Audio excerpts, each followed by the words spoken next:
It's actually not a mistake. Why on earth would we celebrate the trees on Tu B'Shvat in the dead of winter when you look outside and everything is just dead and dark and bleak?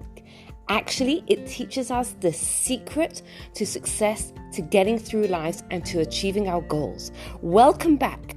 I'm Gila Ross, author of Living Beautifully: How to Bring Meaning, Joy, and Love in Your Life based on the timeless wisdom, and host of the Power Up podcast, where we share Torah insights that you can take to upgrade your life. They say Tu B'Shvat is the birthday of the trees, which sometimes you grow up with that and you're like, okay, it's Tu B'Shvat, it's the birthday of the trees, but like, what does that actually mean, right? Like, but trees have birthdays? Like, what does it mean? Tu B'Shvat is actually the new year of the trees. In the Jewish year, we have 4 different new years. We have the most famous one, which is Rosh Hashanah, which is the new years for people. And Tu B'Shvat is the new year for the trees. Now, if you had to pick a time of year to sort of say this is the new year of the trees, what part of the year would you choose? Spring. Spring. Why? Because they're starting to bud. The blossom, right? Like winter, you go Winter. outside and like the trees are absolutely dead, and it's like, why? So why is Tu B'Shvat in the dead of winter? I want you to keep that question in mind, and I want to ask another question, right? And the question I want to ask is, like, sometimes we have something that we care really, really deeply about, right? I am going to do X, Y, Z, right? I am going to eat healthy. I am going to work on this particular part of myself that I want to get better, right? I want to take on this mitzvah in Judaism, whatever it is, and we care tremendously about it. And I've heard it said that not always do we always succeed. Can anyone relate to that? I definitely can. Right? Not always we succeed. Why? Why is it that we can care so much about something and yet fail? Forget. Forget. Yeah, that's a good one. What I guess I really want to know is, like, what goes on inside our heads. Let's say we don't forget, right? That causes us to give up, right? Whether we encounter usually what happens is what Karen is saying, is that we encounter failure, and then at that point we have a choice. We can either try again or we can give up, right? What goes on inside our heads a lot of times that we kind of give up? Kate Sahara is saying, like, well, I'd rather do this, or I'd rather eat that, or I'd rather not work out, or whatever it is. I'll give you an example. There's a friend of mine who's really wants to light Shabbat candles, right? That's what she's at in her Judaism, that she cares about Judaism, and she doesn't light Shabbat candles consistently, and she really, really wants to do it, right? She's got kids, she wants to do that for her family, and yet she doesn't always manage, right? And it's like sometimes I'll talk to her and she'll be like at the point like it's too hard, right? So kind of what goes on in our head when that gets us to the point where we kind of say, like, it's too hard. What do you mean it's too hard, right? Like, if it's so important to you, and can I relate to that feeling of like, Yeah, because I really want it, but it's too hard. And what happens often is that we get to the point where we experience failure and we feel like, oh my goodness, I'm trying, I can't do it, it's too hard, right? Ever feel like that? Right? So what's the answer to that? So what I want to explore in the next time we have together is how the timing of Tu B'Shvat is specifically designed to answer this dilemma, right? To address that. And I think there's something important to understand about the Jewish year, right? And we learn this from Abraham. Abraham lived before Egypt, right? Before the Jews came out of Egypt. And we're told the guest came and he baked them matzahs. Why does he bake them matzahs? Rashi asks, why does he bake them matzahs? Because it was Passover time. All good? Any questions on that? No questions? So, but way before Egypt and anything, right? Like, how does that answer the question, right? So what we're learning here is that we think we celebrate Passover in the springtime because the Jews came out of Egypt, and therefore it's, there's this energy of freedom. What Abraham and what the story of Abraham is teaching us is that actually there is this energy of freedom that comes on the pass over time. And Abraham understood this. He was in tune with the spiritual energy of the year. And therefore he built matzah because he could tap into that energy of matzah. What it is a discussion for another time, right? He could tap into it. And years later, when God was taking the Jews out of Egypt, God took them out of Egypt that time of year because that's when the spiritual energy is, right? So Tanishvat, it's not a mistake, right? And it's not like, God was looking at the year and kind of said, okay, you have the high holidays and things in the fall, and you have Passover in the spring, and you have Shavuot in the summer. So let's stick to the shot in there to kind of balance it. Because if you look at the year, we know we don't really have that much balance, right? Think about starting the year and high holidays. It's not about that. It's about tapping into and utilizing the energy of the time. So why to the shot now? So there, I think, into that is something is happening in the agricultural cycle this time of year. Does anyone know what it is? This is an agricultural pop quiz. And here's my thing, like I'm terrible. Like I can do many things. I cannot plant or garden or do it or do anything like that. Do you know what's happening? This is yes. So yes, Tuksha is the time of the year when the sap starts to rise inside the tree. Why is that significant? Because it's the first point in the renewal process, right? You look at the tree, but now imagine for a second that this is your first year of seasons of the year on planet Earth, right? So you come into planet Earth on in the spring. You walk around. It's beautiful. There's flowers. There's blossoms. You see the fruits. You see you go through fall. You see the leaves change color. It's beautiful, and then it all drops, right? And then winter comes, and it's so. What would you think? It's beautiful. Stephen, right? But because we're used to it, we kind of know what comes next is we don't get rid of those trees because we know that they're going to grow again, right? Now, when does that process of growth start then? Now, right? Because we go outside and we see nothing.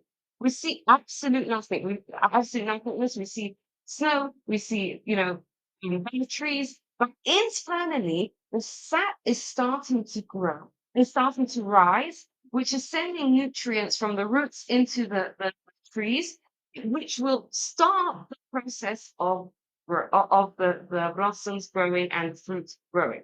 Now, if you look at the timeline, right, you don't know when the fruits start to grow. Does anyone know when?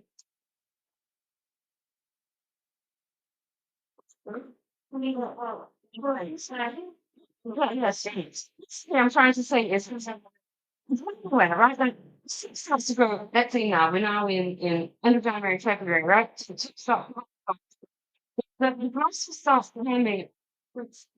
Right. The blossoms start coming in this week, right? Which is Darius and Ecliptic to 1.5 yes, Yeah. yes, to a month, 6 weeks or so afterwards. And then so right after that, the fruit starts to grow, right? Now, from July till this, right? We do not see anything, right? But science has dug deeper, and they see that actually, in this time of year, it's not just about waiting for spring to come, but actually, very important progress is being made, right? How does this relate to us as people? Would, maybe also that change that whole part, So, like cycle like right, the seasons. yeah, well, yeah, like the season, human beings also shift. And We shift and we progress. And I think what's important about it is if Tunishvat was when the fruit would come out, we would look at it and we would say, okay, let's celebrate, the fruits, look at it, it's amazing, right? Teaching is now because this is when the progress is starting to happen, right? Yes, they see it. We not always see it is that there's a giant bulk of it that's happening that we do not see, right? And what usually happens when when we are in that phase of growth where it's all happening internally, is we're looking at it and we're kind of thinking that nothing's happening. You know what I'm saying? I'll give you a perfect example of this, right? Before I do it, I want to ask you a question. How do you define success? Process. Well, I mean, Process, okay. it's just Yeah. different. It depends on how you visualize it yourself. What it is. Okay. Success can be your goals and your effort. Okay. So Yeah, achieving your goals. achieving the goal For yourself. right. So I think most of us would say that success is achieving your goals. Some people say failure is success. It's when you fail, then you have to start again. Right. So I like to say there's no such thing as failure. You either win or learn. But that's another thing. Like w- hopefully we'll have a chance to really look at failure. But how does Hashem view our success? And we're given a source for this. Connecting with God. So, yes, I mean yes, but again, it's a bit. I'll give you the source straight out, right? Because it's a bit hard to define what does it mean to connect to God, right? But God says in the Talmud, He says Hashem doesn't count pages learnt. Hashem counts hours learnt, right? And this is talking about Torah study, and it's saying, someone goes in and they study a page of Talmud.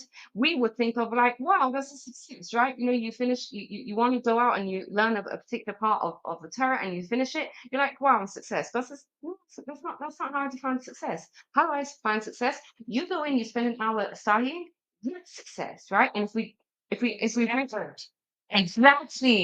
exactly. Success in Judaism is not the outcome, it's the effort. And so in case we think this is like a feel-good mindset, Tushma is teaching us no, this is a reality. Why? Because when you put in the effort, then you are making progress, even if you see it or not. And the big chunk of it, the first chunk of it, of the progress that you're making, you're not going to see. It's just like the sap is rising, the nutrients are growing, the blossoms are starting to form, or whatever else is happening internally. We can't see any of it, right? And give up on the trees because we've been here for many cycles and we know the process. But we give up on ourselves because we don't understand this concept. We don't understand that the effort is making the success. The effort is the success. The effort is the change. And I'll give you an example, right? God says, don't talk bad about other people, right? This prohibition is called Lashon Hara. If it's true, if it's not true, it's called Motzi Shemra, spreading rumors about other people, right? I know that we struggle. I struggle with that, right? Um, I've heard other people struggle with it too, right?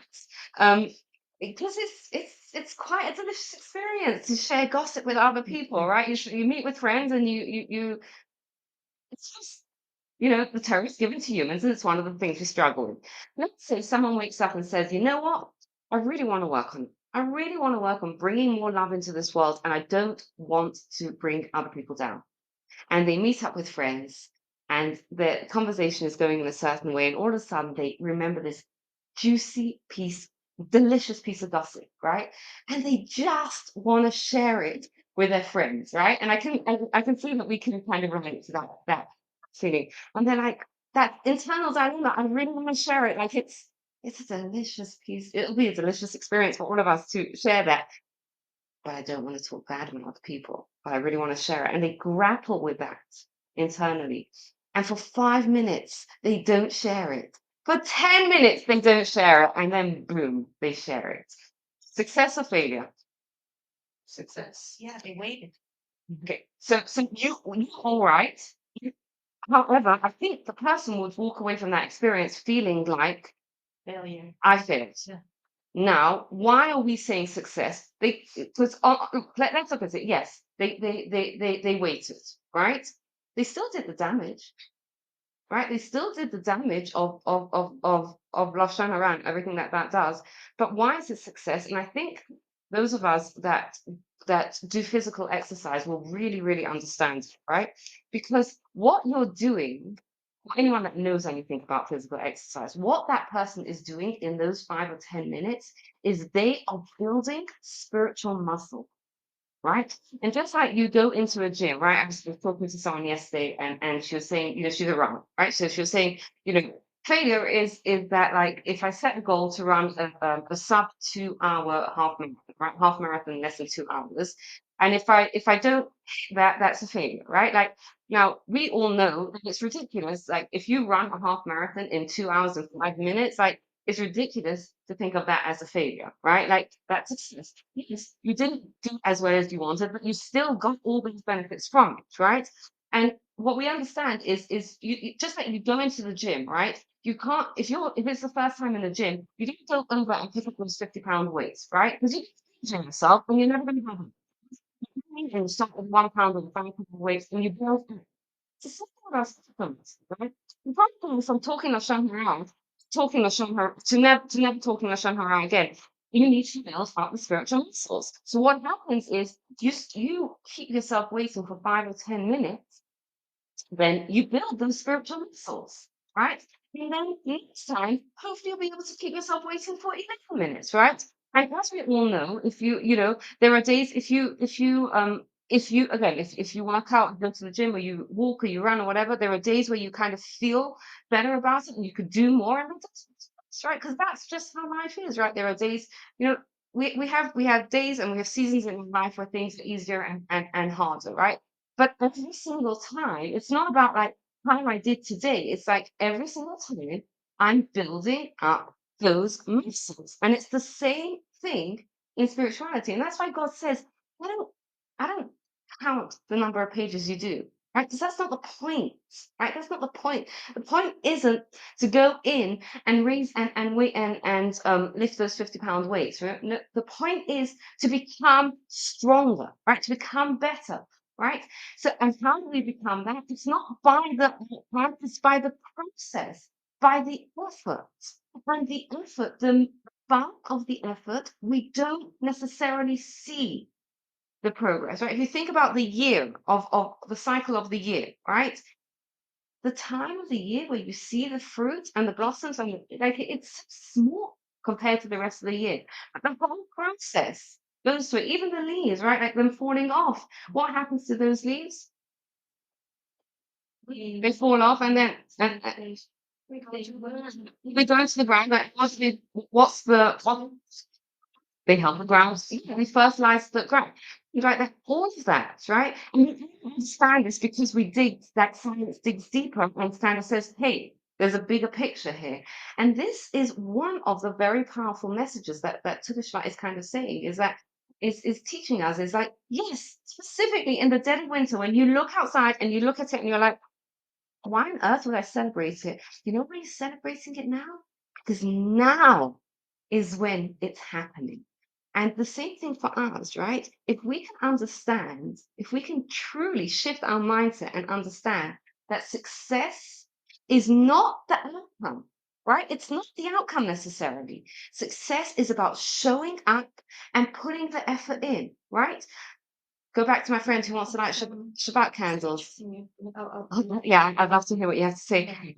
Success is wanting it, right? Success is buying the candles. Success is buying the matches. Success is setting them up, right?